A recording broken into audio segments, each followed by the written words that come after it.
નમસ્કાર મિત્રો આ 10 દિવસનો મહાપર્વ જે ભગવાન શ્રી ગણેશની ભક્તિ કરવાનો પર્વ માનવામાં આવે છે અને ભગવાનની આ ભક્તિ કરવાના પર્વની અંદર જો આ ઉપાય કરવામાં આવે તો ભગવાન આપણી માથે ખૂબ કૃપા કરે છે।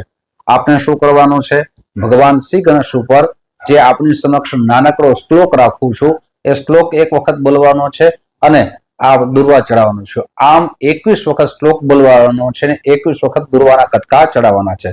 સાથે મિત્રો ભગવાન શ્રી ગણેશને લાડુનો ભોગ અર્પણ કરવાનો છે, લાલ પુષ્પ અર્પણ કરવાના છે, લાલ પુષ્પની માળા અર્પણ કરવાની છે અને 10 દિવસ આપની યથાશક્તિ ખાસ કરીને આપને અન્નનું દાન કરવાનું છે।